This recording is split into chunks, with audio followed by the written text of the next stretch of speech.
자, 우리 오늘 말씀은 이사야서입니다. 이사야서 9장 1절에서 7절이고요. 그 다음에 마태복음 4장 12절에서 17절입니다. 두 군데 말씀 보시게 될 텐데 오늘 본문 말씀 가지고 이선영 목사님 나오셔서 스불론과 납달리 땅이라는 그런 제목으로 말씀 전해 주시겠습니다. 은혜 많이 받으시기 바랍니다.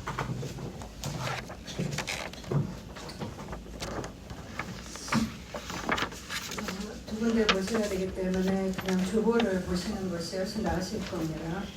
그래서 주보를 보시고요.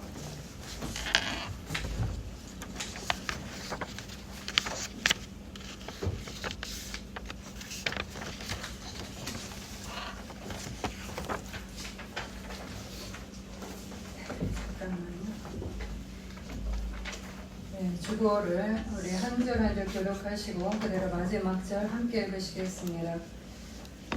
전에 고통받던 자들에게는 흑암이 없으리로다. 옛적에는 여호와께서 스불론 땅과 납달리 땅이 멸시를 당하게 하셨더니 후에는 해변길과 요단 저쪽 이방의 갈릴리를 영화롭게 하셨느니라. 흑암에 행하던 백성이 큰 빛을 보고 사망의 그늘진 땅에 거주하던 자에게 빛이 비치도다.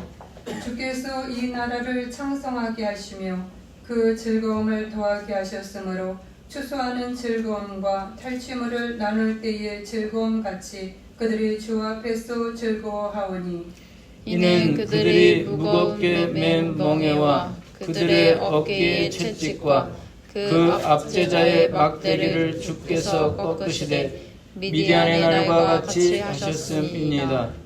어지러이 싸우는 군인들의 신과 피 묻은 겉옷이 불의 섭같이 살라지리니 이는 한 아기가 우리에게 낳고 한 아들을 우리에게 주신 바 되었는데 그의 어깨에는 정사를 메었고 그의 이름은 기묘자라 모사라 전능하신 하나님이라 영존하시는 아버지라 평강의 왕이라 할 것임이라.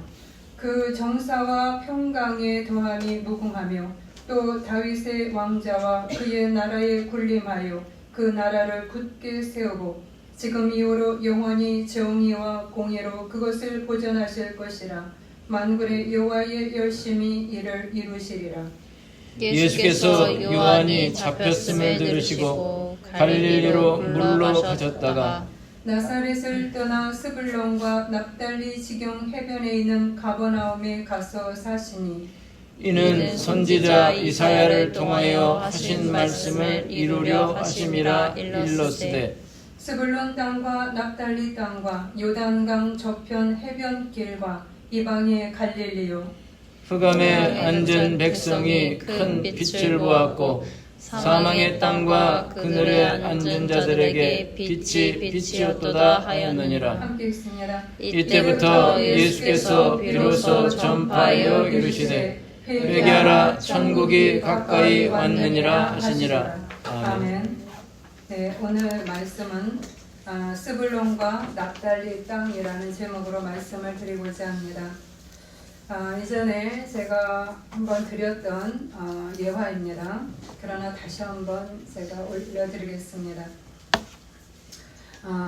유대인이 6월절이 되면 부르는 노래가 있습니다. 아니 마민입니다. 이 노래는 나치 수용소에 유대인들이 있을 때 지어진 노래입니다. 이들이 언젠가부터 가스실로 끌려가면서 삶의 마지막을 바라보면서 이 노래를 부르기 시작을 합니다. 노래의 그 가사는 이렇습니다. 우리는 구세주가 오시리라는 사실을 알고 있습니다. 그러나 그분은 조금 늦게 오십니다. 그래서 우리는 죽고 이 절망 앞에 부딪힙니다. 안타까운 그들의 심정을 노래로 부른 거죠. 구세주를 바라지만 그들은 죽고 그리고 절망이 그들을 엄습해서 어쩔 수 없이 우리는 하나님 앞으로 내가 죽음 앞에 갑니다 라는 그러한 노래입니다. 이 노래에는 한편으로는 희망이 있는 것 같지만 한편으로는 절망을 표현하고도 있다고 볼 수 있습니다. 그런데 이 수용소에 같이 수용되어 있던 그 의사 빅터 프랭클이 있었습니다. 이 의사가 어느 날 낮에 노동을 하다가 바닥에 깨어진 유리 조각을 발견을 합니다. 그리고 그 순간 멍하니 하늘을 바라보고 무언가를 생각을 합니다. 그러면서 옆에 감시하는 사람들의 눈을 피해서 그 깨어진 유리 조각을 빨리 집어서 호주머니에 집어넣었습니다. 그리고 감방으로 돌아오면서 그 수용소로 돌아오면서 그는 다짐을 합니다. 나는 이제 아니마민 노래를 더 이상 부르지 않을 거야. 아니, 이 노래를 안 부르는 게 아니라 나는 가사를 바꾸어 부를 거야 라고 말합니다. 어떻게 가사를 바꾸어 부르냐면 우리 구세주는 약속하신 대로 오신다는 것을 알고 있다. 사람들은 그가 늦게 오신다고 불평을 합니다. 그러나 아닙니다. 우리가 너무 조급하게 할 따름입니다. 라고 하는 가사로 바꾸어 부릅니다. 그러면서 유리 조각을 아주 날카롭게 갈아서 매일 아침마다 면도를 합니다. 시퍼렇게 면도를 한 그 얼굴로 그 수용소 사람들을 쭉 이렇게 점호를 하죠. 아침마다 쫙 서서 그래서 그 독일 군인이 오늘 누구를 죽일까를 뽑죠. 근데 눈동자가 흐리고 삶의 의지가 없는 사람을 먼저 뽑아냅니다. 그런데 매일마다 면도를 했던 이 빅터 프랭클의 시퍼런 얼굴을 보고 그리고 눈동자는 살아서 움직이죠. 동태눈이 아니라 다 죽어가는 절망의 눈이 아니라 살아야겠다는 그 희망의 눈을 가지고 빠르게 쳐다봅니다. 그랬을 때 독일인이 그를 뽑아갈 수가 없는 거예요. 이 사람은 패스. 그러면서 다른 수용소 사람들하고는 다른 그러한 모습을 보이는 이를 지나가면서 결국은 끝까지 살아남습니다. 비록 자기의 가족과 모든 사람들은 수용소에서 가스실에 들어가 죽었습니다. 그러나 이 빅터 프랭클은 바로 이 아니마민의 노래를 바꿔 부르면서 그는 끝까지 죽음에 처한 입장에서도 하나님 앞에 희망을 가지면서 살아남은 그러한 실예입니다. 그가 이제 살아남아서 책을 썼습니다. 죽음의 수용소에서. 아주 유명한 책입니다. 제가 젊어서 이 책을 읽고 참 많은 감동을 받았습니다. 죽음 앞에 있을 때 사람이 포기를 하게 되면 그 책 안에 이런 말도 나와요. 온몸에 똥이 범벅이 되어도 그냥 거기에 익숙하게 살아간다는 거예요. 이미 자포자기한 상태에서. 그러나 자기는 그걸 선택하지 아니하고 시퍼렇게 면도날을 몸에 대면서 그가 삶의 의지를 불태웠다. 우리는 어떤 노래를 부르고 있을까요? 우리가 이전에 희망 없는 아니마민의 노래를 부를까요? 아니면 빅터 프랭클의 가사가 개조된 아니마민 노래를 부를까요? 여러분은 어떤 노래를 부르고 계시는지 한번 보시기 바랍니다. 아무 노래도 안 부르십니까? 오늘은 대림절 첫째 주입니다. 대림절 첫째 주는 짙은 보라색 불을 켭니다. 오늘 저희도 짙은 보라색을 켰습니다. 짙은 보라색은 어둠과 희망 없음을 상징합니다. 그런데 이 짙은 보라색 초에 불을 킵니다. 비록 짙은 어둠의 현실이지만 하나님을 소망함으로써 우리는 희망과 구원의 은혜를 갈망하는 것입니다. 이것이 대림절 첫째 주입니다. 오늘 말씀 속에서 이사야 말씀이나 마태복음 4장 말씀이나 전부 다 이러한 짙은 어두움을 이야기하고 있고, 그러나 짙은 어두움 속에서 하나님 불을 밝히시는 주님의 모습이 드러나 있습니다. 우리 성도님 물 한 잔 드시고요. 그 다음에 사탕 하나 드시면 좋겠습니다. 힘드셔요, 그게. 예, 괜찮습니다. 저도 공부하다가 그런 적이 있을 때 사탕을 누가 주더라고요, 학생이. 근데 금방 진정이 됐어요. 힘드실 텐데요. 오늘 말씀에 이사야서 9장 1절에 보면 전에 고통받던 자들에게는 흑암이 없으리로다. 옛적에 여호와께서 스불론 땅과 납달리 땅이 멸시를 당하게 하셨더니 후에는 해변길과 요단 저쪽 이방의 갈릴리를 영화롭게 하셨나이다 라는 말씀이 나옵니다. 이 말씀 안에서 우리가 주의해야 될 그러한 단어들이 있습니다. 특별히 지역이 나옵니다. 스불론, 납달리 땅, 그리고 요단 저쪽 이방의 갈릴리라는 그러한 지역이 나옵니다. 여러분, 이 지역이 어떤 지역이냐? 우리는 예루살렘은 베들레헴과 예루살렘은 이스라엘에 있으면 중앙지대에 있습니다. 유다 땅에 있죠. 그러나 스불론과 납달리 땅은 위쪽으로 가 있습니다. 동쪽 위쪽으로. 그래서 이 땅은 무엇을 의미하냐면 이 땅에 거주하는 사람들은 아수르 침공이 아주 많이 임하면서 회복할 수 없을 정도로 아주 많이 큰 피해를 당한 곳이 스불론 땅이자 납달리 땅입니다. 이 땅의 사람들은 그 아수르에게 잡혀서 노예로 끌려가고, 그리고 이 땅에 그 아수르의 민족 혼혈 정책으로 인해서 이들이 결혼을 이방인과 같이 하게 만듭니다. 그러니까 혼혈인이 많이 생긴 그러한 지역이에요. 그럼 이렇게 혼혈인을 이 유대인들은 어떻게 바라봤냐? 부정한 사람들로 바라보는 겁니다. 굉장히 인정하지 않는 거지요. 그리고 이러한 어떤 좋지 않은 상황의 땅을 그 나라에서도 이스라엘이 정치적으로 잘 돌봐야 되는데 오히려 정치적으로 소외를 시킵니다. 왜냐하면 그렇게 중요한 땅이 아니에요. 가난하고 그리고 어두움이 가득한 곳, 그래서 매우 소외된 지역이 바로 이 땅입니다.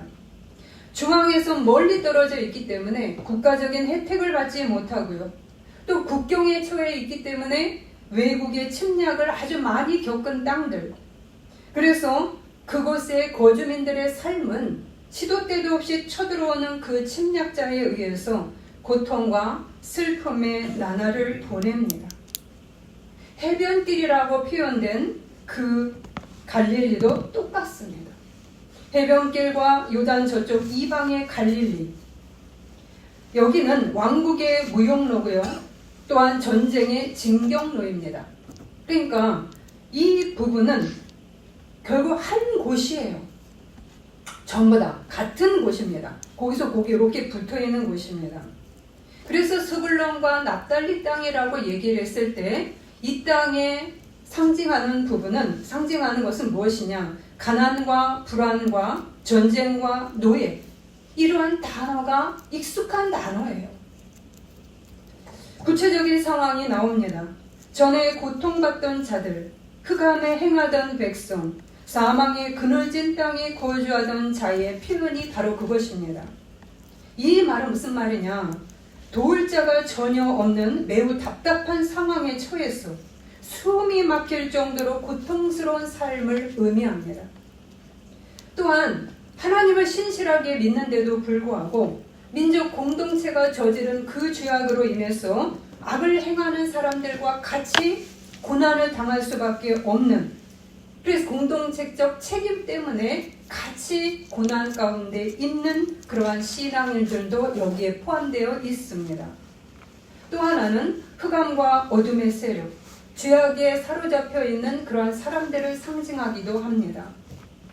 우리는 이것을 우리에게 적용해 보면 우리에 있어서 우리 사회 속에서 소외되어지는 사람들, 그리고 우리가 돌봄을 받지 못하는 그러한 사람들, 이런 것들이 다 해당이 되는 거죠. 예를 들면 뭐가 있을까요? 왕따를 당하고 있는 아이들, 아니면 우리가 회사 안에서도 왕따 문화가 있죠. 나이가 들어도 여전히 왕따를 시키는 그런 문화 속에서, 아니면 우리가 빈부격차가 너무나 차이가 나서 정말로 저 가난한 사람들하고 나하고는 급이 안 맞아. 나는 정말로 조금 더 잘 사는 사람들하고 같이 어울리는데 나는 이 사람들하고는 안 맞아 라고 하면서 말하는 것들. 예를 들면 아파트도요. 오산에 보면 이쪽 아파트는 좋은 아파트죠. 그런데 요 한 다리를 사이에 두고 이쪽에는 임대 아파트입니다. 그러면 학교에서 학생들이 저쪽으로 이렇게 돌아가는 아이는 임대 아파트에 사는 아이고, 이쪽으로 돌아가면 그 좋은 아파트에 사는 것을 알아요. 그러면서 임대 아파트에 사는 아이들과 놀지 말아야 돼, 이런 말을 부모로부터 듣고요. 그리고 임대 아파트로 들어가는 그 다리를 건널 때마다 그 아이들은 그 눈치를 바라보면서, 그러면서 굉장히 초라한 모습으로 들어가는 것이 우리의 현실입니다.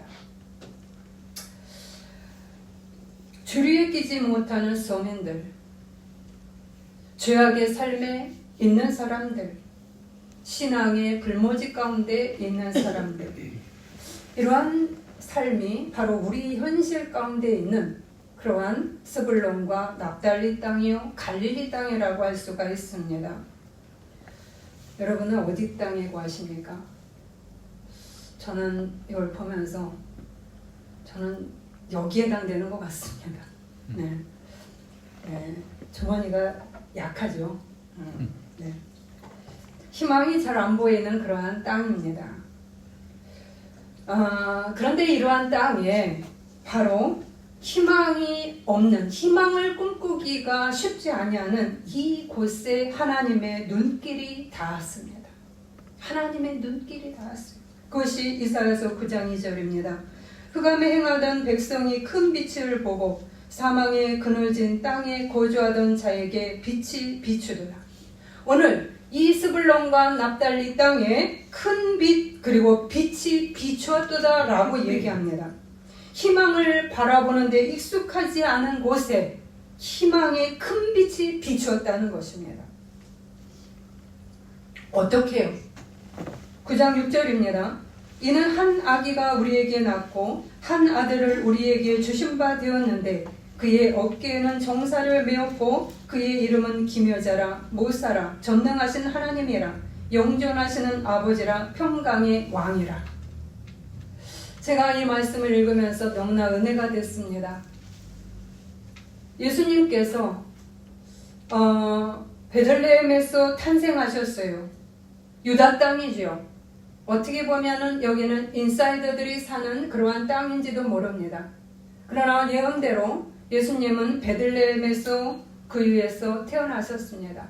비록 가장 노른자 땅에서 태어나셨는지도 모르지만 그 안에서도 지극히 가난한 자로 태어나셨죠. 그런데 그 다음에가 너무나 은혜스러웠습니다. 그분이 이 베들레헴에서 떠나서 그 어린 시절부터 자라난 곳이 어디냐? 나사렛입니다. 그리고 오늘 마태복음 4장 14절 13절을 보면 그분이 사역하신 장소가 어딘지가 나옵니다.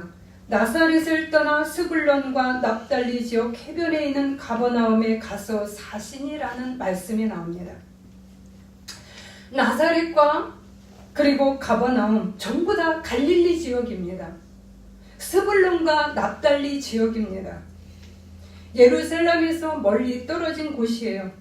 정치, 경제, 종교의 중심지에서 너무나 멀리 떨어진 변두리 중에 변두리로 그분이 가셔서 자랐고 그분이 거기서 사역을 일부러 그쪽으로 선택하셔서 첫 번째 사역제를 그곳에서 행했다는 사실입니다.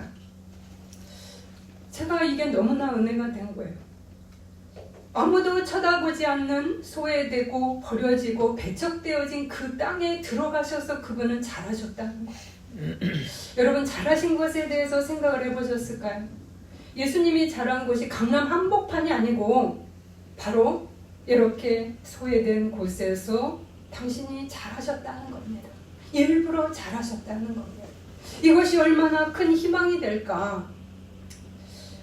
가장 사망과 그늘로 덮여있는 땅에 사회적으로 관심조차 배려조차 어떤 지원조차 없는 그 땅에 주님이 들어가셔서 하늘에 큰 빛을 가지고서 이들에게 비추기 시작했다는 겁니다. 아멘. 최하층의 삶을 사는 사람들, 아무런 공급도 없는 곳 속에 주님이 일부러 들어가셔서 하늘의 천상의 빛을 들고 그들에게 어려서부터 계속적으로 당신의 하늘의 빛을 비추어 주셨다는 이야기입니다. 천국의 빛, 천국의 소망, 천국의 사랑, 천국의 희망, 천국의 기쁨, 천국의 부요, 천국의 긍휼함을 다 들고서 빈털털이 아무것도 없는 곳, 사람들이 쳐다보지 않는 곳, 손가락질하는 그 곳에 들어가셔서 그들의 빈 주머니 속에 당신의 하늘의 것들을 가득가득 채워주기 시작하셨다는 겁니다. 왜 그분은 어려서부터 거기에 들어가셨을까? 라는 생각을 해볼 때 바로 이렇게 납달리 땅과 스불론 땅과 갈릴리 땅의 그 빈곤과 그들의 병든 부분은 하루아침에 치유가 되는 것이 아니지요. 우리들이 어떤 분을 만나면 치유가 오랫동안 필요한 분이 계십니다. 예수 믿고 구원받았습니다. 그럼 내일부터 딱 변하는 것이 아니라 그분에게는 공급과 사랑과 많은 대화를 오랫동안 해와야지만 거기에서 일어납니다. 시간이 많이 걸리는 사람들이죠. 그런데 주님께서 바로 이러한 자들을 위해서 일찍부터 하늘의 은혜를 가지고 이 어둠의 땅으로 들어가셔서 당신이 거기에서 거주하셨다는 겁니다. 아멘. 여러분, 이것이 얼마나 큰 은혜일까 생각해 보시기 바랍니다. 아멘. 나는 강남에 비싼 집이 아니에요. 나는 내 집도 없습니다. 나는 월세를 갠신히 내고 삽니다. 나는 달마다 돈이 하나도 없어서 빈곤에 거하고 있습니다. 라고 하는 그 자에게 그래 알아. 그래서 나도 월세 속에서 같이 살고 나도 너희의 돈이 없는 그 빚 가운데 있는 곳 속에 내가 일부러 들어가서 산다 라고 얘기하시는 겁니다. 이것이 바로 주님이 납달리와 스불론과 갈릴리 땅으로 들어가셔서 그분의 33년간을 온몸으로 갈아넣은 그러한 사역이었다는 겁니다. 아멘. 우리는 예수의 사역이 30살부터 33세에 이르는 3년간으로 우리들이 얘기를 할 수 있지만 그러나 그분의 사역은 이미 탄생부터 시작이 되었음을 우리는 기억해야 될 것입니다. 아멘. 그분이 자라면서 그 어둠 속에 자라고 있는 아이들에게 무엇을 줄 수 있었을까요? 주님을 사랑하는 마음을 그들에게, 어린아이들에게 전해주는 거지요. 우리 주일학교애들이 제가 너무 야생마 같습니다. 우리 주일학교애들은 다른 교회들하고 다르고 그들이 예배를 드릴 때는 진짜 전쟁터에 있는 것 같은 그런 모습을 보입니다. 그러나 우리들이 그 아이를 포기하지 않고 그 아이들에게 주님의 사랑을 집어넣고 먹는 것을 공급하고 그랬을 때 그 아이들의 모습이 달라지는 것을 봐요. 그 아이들의 말이 칼날 같고 차갑고 욕하고 4살밖에 안 되는 아이들의 입속에서도 욕이 나오고 그런데 그 아이들에게 그 먹는 것이 먹히고요. 그 따뜻한 대화가 먹혀 들어갑니다. 언젠가는 혼내기도 하고 그러면서 그들의 막 우왕좌왕하는 그들의 모습을 하나하나 가르침을 통해서 가르칠 때 그들 안에서 뭔가 질서가 하나씩 만들어지고 있음을 보게 됩니다. 아멘. 예수님이 어려서 거기서 자랐다는 것은 바로 이런 것을 얘기하는 것이 아닐까요? 어느 나이가 들면서부터 그들을 돌보는 것이 아니라 이렇게 방치된 아이들 그리고 소외된 아이들에게 같이 들어가서 같이 노시면서 그들에게 하나님의 사랑을 적셔주며 하나님의 은혜를 그들에게 주는 것은 아닐까 하는 생각을 해봅니다. 우리에게는 주님의 자라난 그 30년의 모습은 표현되지 않습니다. 그러나 왜 납달리 땅에 들어가셔서 스불론 땅에 들어가셔서 그분은 자라셨을까요? 우리에게 희망이 있지 않습니까? 우리에게 빈털털이라고 우리가 무너질 게 아니라 우리는 그분의 사랑이 나를 덮음으로 하늘의 부유함으로 우리를 채움으로 우리의 삶이 빛으로 부유함으로 다시 일어날 수 있음을 이야기해 주는 것입니다. 아멘. 바로 이렇게 주님의 은혜가 이 납달리 땅에 스불론 땅에 임했습니다. 이것이 과연 지혜로운 것일까요? 국회의원 선거를 할 때 국회의원들이 선거지를 자기가 출마해서 나오는 선거지를 선택할 때 자신에게 유리한 곳을 선택합니다. 목회자도요, 좋은 곳에 가려고 합니다. 아골골짝 빈들에도 부름받아 나선님은 가겠습니다. 그거는 옛말이고요. 그래서 저 지방에 있는 교회나 작은 교회는 목회자가 오지 않으려고 하죠. 왜냐하면 페이가 약하고요. 그래서 고생하기 싫어서 안 간다는 말이 있습니다. 저 강남의 한가운데는 성도님들이 이렇게 좀 지원도 해주시고 그러면은 명절 때마다 다르죠. 바로 이런 것 때문에 목회자들조차도 기피하는 곳이 아마 납달리 땅일 수 있고 스불론 땅일 수 있습니다. 그래서 아마도 인간적으로 생각해 볼 때 이 땅으로 들어가셔서 사시고 또한 그분이 사역하실 때 이 땅을 먼저 선정하셔서 가서 사역하셨다는 것은 우리의 머리로는 지혜롭지 않다는 것이죠. 그런데 주님이 선택한 지옥국, 주님이 선택하신 사역지가 바로 이러한 가장 열악한 곳이라는 것입니다. 왜냐하면 하나님이 선택하신 곳은 하나님 자신에게, 예수 자신에게 유리한 데를 선정한 것이 아니라 바로 우리에게 더욱 필요한 데를 선정하신 것이기 때문입니다. 왜일까요? 그것은 바로 오늘 말씀에서 나오는 공의와 정의의 실현 때문에 그렇습니다. 하나님은 목표가 있었습니다. 공의와 정의를 실현하는 것입니다.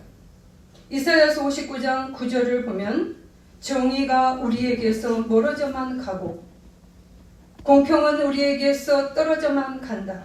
빛을 기다렸는데 도리어 어둠이 오고 환하기를 기다렸는데 앞길은 깜깜하기만 하다. 공동 번역본입니다. 이런 표현이 나옵니다. 즉 하나님이 보시기에 이 땅은 공의와 정의가 제대로 발현되고 있지 않습니다. 이미 이 땅은 기울어진 저울과 같았어요. 기울어진 시소와 같았습니다. 불공평한 저울이지요. 기득권자에게 혜택을 더 많이 주고요. 세금을 감면해 주고요. 그러나 서민에게는 오히려 세금이 더 많이 부여되는 그러한 나라. 가난한 자에게는 무관심과 그리고 그들이 필요한 것이 무엇인지 그게 중요하기보다는 있는 자가 얼마나 나를 지원하는가 그것에 몰두하고 있는 그러한 저울, 그것은 이미 기울어진 저울이라는 것입니다. 기울어진 시소라는 것이죠. 이러한 공의와 정의가 이미 무너진 그러한 땅에 그리고 공의와 정의가 뒤로 밀려난 채 기득권자들의 배만 불리는 이 사회의 불의를 깨트리시기 위해서 그리고 기울어진 저울을 그 시소를 똑바로 바로 놓기 위해서 주님은 그 기울어진 시소 위에 약자의 편에 앉으셨다는 사실입니다. 여러분이 시소를 타보시면 알지요. 어떤 아이들은 우리들이 이렇게 살 때 뚱뚱한 아이가 있고 가냘픈 아이가 시소를 탑니다. 그러면 턱 한쪽으로 기울어지지요. 그럴 때 이것을 맞추기 위해서 누군가 도움을 청할 때 어떻게 해요? 우리들이 그 가냘픈 아이가 앉은 그 자리 위에 탁 앉아서 이렇게 밸런스를 맞춰주는 일들도 해보셨을 겁니다. 바로 주님은 이렇게 우리의 이 사회에 기울어진 이러한 공의와 정의의 조울에 이런 시소에 당신이 약자의 편에 서서 그 자리에 같이 앉으신 거예요. 아멘. 그것이 납달리 땅과 그리고 스불론 땅에 거하시고 거기서 사역하신 이유입니다. 오늘 이사야서 9장 6절 7절의 공동 번역본을 읽어보겠습니다. 다윗의 왕자에 앉아 주권을 행사하며 그 국권을 강대하게 하고 끝없는 평화를 이루며 그 나라를 법과 정의를 위해 그리고 법과 정의 위에 굳게 세우실 것입니다. 이 모든 일은 만군의 하나님께서 정렬을 쏟으시어 영원까지 이루실 일입니다. 바로 납달리 땅과 스불론 땅으로 들어가셔서 그분이 사역하시고 그분이 자라나신 이유는 바로 이 기울어진 이 시소를 저울을 바르게 하시기 위한 하나님의 열정 속에 있었기 때문에 가능하다는 이야기입니다. 우리는 아마도 이것 때문에 희망이 있습니다. 우리는 하나님 앞에서 나를 돌보시지 않지 않습니까? 하나님 나에게 관심이 없으시고요. 하나님 저렇게 기득권이 있는 사람들이 잘 되는 것을 보고 나는 희망이 더욱더 없습니다 라고 얘기하실 수 있습니다. 그러나 오늘 주님은 그렇지 않다 얘야. 너의 빈 털터리의 주머니를 보너라. 너희 집에 들어가도 너희 집이 아님을 내가 아노라. 너의 인생에 풀어지지 않은 그런 삶 속에서 아무도 너를 돌보지 않은 그 삶이랄지라도 네가 나를 바라보는 한 나는 너와 함께 있고 내가 너를 일으킬 것이야 라고 이야기를 합니다. 아멘. 구체적으로 오늘 말씀이 9장 2절에서 5절입니다. 그들의 짊어진 몽이 어깨의 채찍 압제자의 막대기를 꺾으신다고 말씀이 나옵니다. 이것은 무엇입니까? 우리에게 무거운 짐을 내려놓게 하신다는 것입니다. 나에게 지어진 무거운 짐, 과도하게 올려진 짐을 하나님은 내려놓고요. 그리고 피투성이 군복과 군화를 불에 태워버리신다고 나옵니다. 전쟁터에서 사는 게 익숙한 사람들, 즉 뭐예요? 집안에 있으면 맨날 싸워요. 돈이 없으면 싸웁니다. 사랑이 없으면 싸웁니다. 우리 아이들도 자꾸 싸워요. 왜 싸우죠? 사랑이 고파요. 따뜻한 말을 듣기보다는 날카로운 말을 많이 듣고 자랐을 거고요. 그 친구들도 그런 친구들 안에서 그렇게 거칠게 내중심적으로 살아가는 그런 아이들이 그들의 말이 부드러울 리가 없지요. 집안이 부드러워야 되는데 집안에서 맨날 싸우는 집안이지요. 그런데 주님께서 얘야 그러면 너희 마음이 더 헐어. 그래서 주님의 사랑이 그들에게 들어가면서 그들의 대화가 따뜻한 대화로 바뀌게 만들어 놓습니다. 아멘. 이것이 주님께서 구체적으로 실현하시는 그 말씀입니다. 너희들은 전쟁터에서 사는 게 익숙한데 아니 평화의 땅에서 사는 것도 익숙해 봐야 돼. 그래서 평화의 왕이 오시는 거예요. 주님이 오신다는 것은 우리의 전쟁을 그치게 하고 우리의 평화의 가정이 되게 만들고요. 내 안에 사랑이 있는 내가 되고요. 이렇게 바뀌게 되는 겁니다. 아멘. 그러면서 말씀이 하나님의 기쁨을 많이 주시겠다. 수확 때에 즐거움을 주시오 나라를 창성하게 해줄 것이다. 넘치는 즐거움과 기쁨, 웃음을 잃어버린 지 오래고요. 짜증과 화가 있는 집 속에는 뭐가 웃음이 많겠어요. 분노만 많지요. 그런데 이 가정 속에 이 땅 속에 우리의 심리적이고 그리고 가정의 화평을 주면서 정말로 참답게 웃는 그러한 삶을 내가 주노라 라고 하는 것입니다. 그뿐 아니라 그들이 주 앞에서 즐거워하오니 신앙의 회복도 이루어지는 겁니다. 하나님을 만나 들어가면서 점차 하나님이 살아계시는구나. 하나님은 이론만 있는 분이 아니라 정말로 실천하시는 분이구나 라는 것을 깨닫게 되는 겁니다. 그러면서 이러한 하늘의 복이, 이러한 거칠고 싸나운 납달리와 스불론 땅에 주님이 거하시면서 거기에서 사역하시면서 계속 오랫동안 공급하셨다는 이야기. 아멘. 우리는 주님의 33년이 짧다고 생각을 하고요. 공생의 기간 3년만이 일하셨다고 생각했던 그 우리의 편견을 하나를 더 깰 수가 있지 않을까요? 바로 이러한 사랑을 우리들이 먹고 산다는 사실입니다. 하늘의 천상에서 이 땅에 내려오신 것만 해도 은혜인데 하늘에서 온 인류를 보시고 이들에게 사랑을 주시기 위해서 내려왔는데 내려온 중에서 더 열악한 스불론 땅을 눈여겨서 그쪽에 들어가셨다는 사실 우리는 기억해줘야 됩니다. 아멘. 나 안에 스불론이 있고요. 내 속 안에 납달리가 있죠. 우리 집안에 스불론이 있고 우리 집안에 납달리가 있습니다. 이 사회에 이 지역의 스불론이 될 수도 있고요. 납달리가 될 수가 있습니다. 아프리카 땅이 납달리가 될 수 있고 스불론 땅이 될 수 있습니다. 우리는 나를 넘어 전 세계 속에 하나님의 스불론과 납달리가 결코 하나님 안에서 방치되지 않게 하신다는 사실을 기억하셔야 됩니다. 아멘. 아일랜드 대림절이 있는데 여기에는 전통이 있다고 합니다. 대림절이 되면 집안에서 가장 어린 자녀가 집에 들어와서 촛불을 켤 때까지 아무도 어둠을 밝힐 수 없다고 얘기를 합니다. 그래서 한 토마스 그룸이라는 아이가 어릴 때 이것을 잘 활용을 했다는 거예요. 집안에서 제일 막내예요. 그러니까 내가 들어갈 때까지 아무도 불을 못 켜.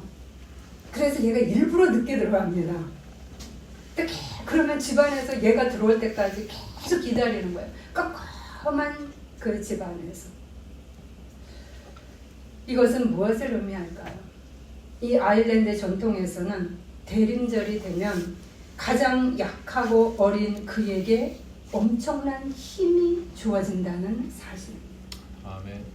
약자에게 힘을 주는 하나님을 기억하게 하는 겁니다. 아멘. 힘을 한 번도 발휘해 보지 못한 그 약자에게 이 대림절이 되면 얘야 오늘은 네가 힘을 발휘해봐. 그래서 이 아이는 그것을 빨리 깨닫고 늦게 들어간다는 거예요. 이것이 바로 기울어진 저울과 시소를 바로 잡는 일을 하신 예수의 모습입니다. 아멘. 약한 자에게 기회를 주고요. 아웃사이더 버림받은 자들일지라도 하나님의 돌봄 속에서 일으킴을 받고 힘을 얻게 된다는 사실. 이것이 공의와 정의의 하나님이 지금도 행하시는 일입니다. 아멘.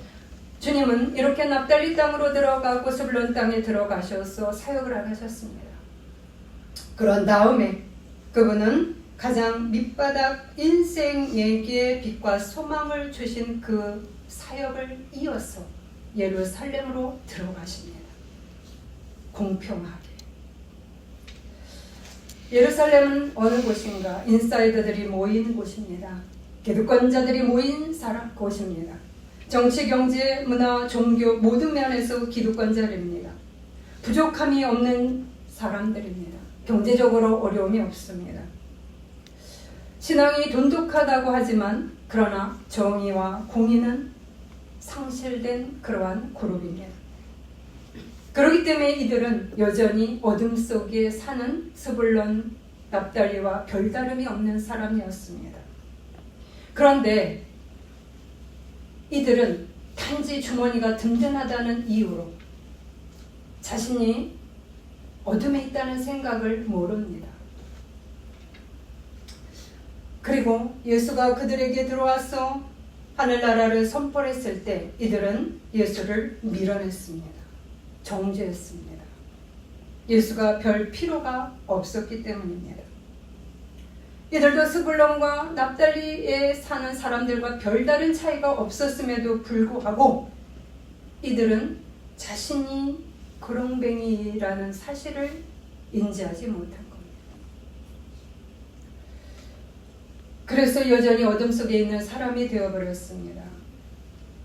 오늘 말씀 속에서 우리는 내가 스불론과 납달리인지 아니면 예루살렘에 거하는 사람인지를 돌아보셔야 합니다. 그런데 참으로 나쁜 것은 내가 스불론과 납달리의 굉장히 열악한 상황에 처해 있으면서도 예수님을 받아들이지 않고 내가 예루살렘에 거하는 사람처럼 주님이 필요하지 않아서 밀어내 버리는 사람이라면 가장 최악이라는 것입니다. 가난한 자일수록 주님을 더욱더 갈망해야 되고요. 부유한 자일수록 주님을 갈망하면서 하나님 앞에 더 헌신하셔야 됩니다. 아멘. 그래야 내가 사는데 아멘. 이 두 가지가 겹쳐있는 분이라면 가장 바닥 중에 바닥이라고 볼 수가 있습니다. 스불론 땅과 납달리 땅은 주님을 받아들였지요. 그래서 그 땅이 하나님의 온 하나님의 축복의 땅으로 바뀌었습니다. 짙은 어둠일지라도 예수의 온 인생을 갈아넣고 천상의 큰 빛을 가져다주고 찬란하게 일어서게 만드신 예수님의 대림절을 기억하셔야 합니다. 아멘. 오늘 짙은 보라색의 초위에 주님의 빛이 임했습니다. 저도 보라색 옷을 입고 옵니다. 이때쯤 되면 우리는 이러한 주님의 오심을 여러분도 팔을 벌려서 온전히 환영하시기를 바랍니다. 아멘. 그래서 그 찬란한 천상의 빛을 여러분이 체험하시기를 바랍니다. 이 교회 또한 그러하기를 바랍니다. 기도하시겠습니다.